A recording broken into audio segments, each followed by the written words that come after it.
The Spanish Empire is one of the most powerful geopolitical entities in human history. At its height, it possessed more gold, treasure, and land than any European nation, and was the envy of all of those countries.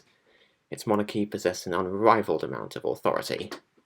However, as time went by, the nation began to decline, and its empire began to crumble, slowly losing its territories, until eventually culminating in the Spanish Civil War of the 1930s.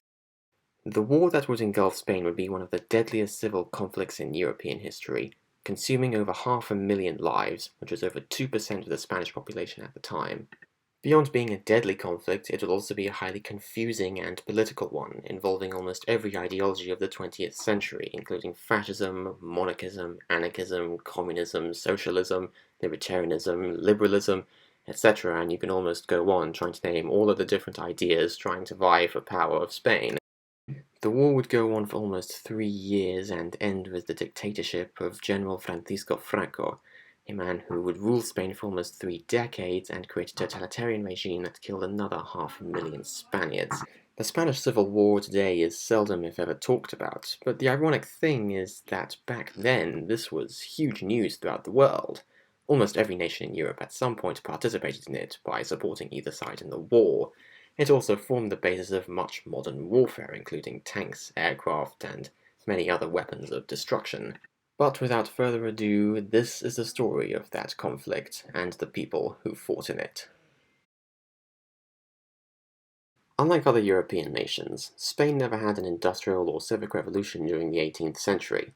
It never embraced free trade or democracy like Britain, France, or Germany did, and its economic and political institutions failed to progress into the industrial era. There are several theories amongst historians as to why this was, but the most accepted of these is the fact that the Spanish monarchs were always successful at quashing democratic movements aimed to distribute power. As a result, authority would remain in the hands of the aristocratic elite who were content with being wealthy by oppressing the peasant population, rejecting innovation and progress, which were a threat to their control. This was all while British and Dutch parliaments were gaining significant power, allowing their people stable property rights and incentivizing industrialization. France and Germany would follow suit by revolutionizing civic values, making progress in technology, and investing in public education and industrial capacity. By the end of the century, it was evident that the Spanish were far behind in the rest of the continent, and their relevance on the political stage waned. Of course, a great empire that fails to adapt will eventually receive a reckoning from a foreign power that does, and for the Spanish, this reckoning would arrive in the form of a Napoleonic invasion that utterly devastated their land.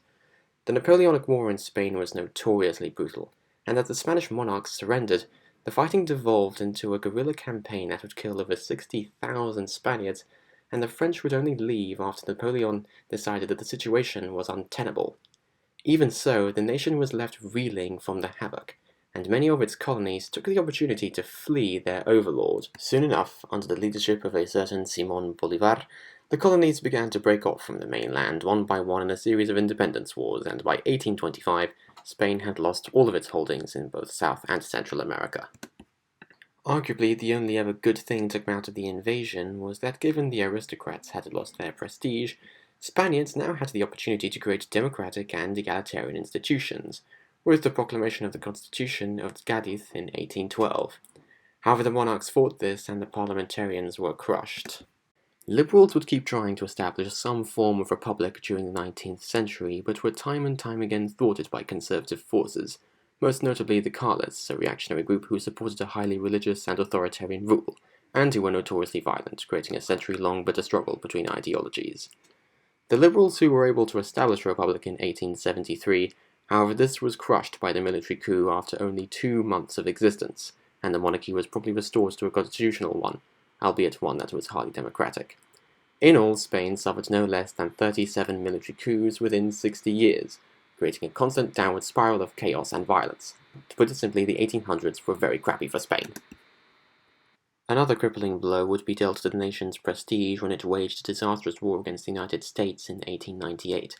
The Spanish Navy was completely destroyed, and its forces on land were routed within less than 6 months. The war ended with the secession of the Philippines and Cuba, arguably the final loss to the empire, although it still retained the territories in Morocco. By the end of the century, to say that Spain was a shadow of its former self would be putting it mildly. It had lost everything: its influence, its strength, and its dominion. Beyond that, it will also be one of the poorest nations in all of Europe, with an estimated 2/3 of the population being illiterate peasants, with an average life expectancy of only 35. Its primary industry was agriculture, and had very little modern development to speak of. Spain was backward, even for Russian standards. Nevertheless, the nation would by no means fade into non-existence. Because the country remained neutral during the First World War, it was able to profit by selling its surplus food to the fighting nations, creating an economic boom whilst the war lasted. Unfortunately, the very moment the war ended, the miracle stopped, and Spain's development yet again ground to a halt. The situation would be further compounded with the recent events in the Russian Revolution, and many communist rebels began popping out of the woodwork to wreak havoc. There were also the anarchist groups who had gained massive popularity during this recession, and the situation began to become increasingly desperate for the crown as the revolts gained and more momentum. The periods between 1918 and 1921 became known as the 3 years of Bolshevism, a fitting name when militant workers and peasants are creating constant strikes and riots. However, the situation would go critical when the Spanish army experienced a humiliating defeat when fighting rebels in Morocco. Outraged, the Spanish public became uncontrollable, threatening to overthrow the government. Thankfully, this would end when General Primo de Rivera decided to take matters into his own hands and in a military coup established a dictatorship with himself as the head of the government and the current king, Alfonso XIII, as a figurehead. Primo set about to systematically crush the revolutionaries and declared a state of martial law, becoming a highly repressive ruler. While Primo was trying to establish order, he also understood that Spain was backward and in dire need of progress. To fulfill this, he began a program to build various infrastructure projects, along with liberalizing economy, which gained the favor of industrialists and entrepreneurs. Under his leadership, there were also several victories against the Moroccan separatists, which improved his favorability. Unfortunately, not all would be well, as Primo began to implement a number of poorly thought-out regulations and reforms that badly hurt the economy, such as adopting the gold standard, which allowed currency speculators to exploit the pegged value of the peseta at the expense of the financial sector. Bankers and industrialists began to despise his haphazard economic interventions, not to mention the fact that many of the infrastructure projects that he was building, such as hydroelectric dams and railways, were poorly designed and inefficiently built, making them wasteful and useless. Second opposition began to rise against his rule during the late 20s by liberals and leftists, who aimed to abolish the monarchy entirely. Many left-wing intellectuals gained more popularity and social movements grew in ranks, with mass demonstrations following. As the situation continued to deteriorate, Primo tried to appeal to the army once more to crush this opposition, but they refused to comply again. With the situation untenable, Primo resigned on the 18th of January 1930, leaving King Alfonso XIII on his own. At this point, any hope the monarchy had of staying in power was completely gone. The institution had become abysmally unpopular, and even previous supporters of the monarchy were fleeing in droves. To replace Primo, Alfonso tried assigning another general called Damasco Berenguer to protect the establishment. However, he had an impossible time trying to stop the wave of protests and demonstrations by anarchists, socialists, and liberals. In August of 1930, many anti-monarchist groups created the Republican Alliance, whose goal was, as the name suggests, to create a republic. Combine this with endless university demonstrations, along with the mutinies in army garrisons, and the will of the people was out of control. Beginning of 1931, a mass demonstration in Madrid forced the king to hold general elections that the public could participate in. The liberals and socialists utterly defeated the monarchists during these, and in April, Republicans decided to found the Second Republic.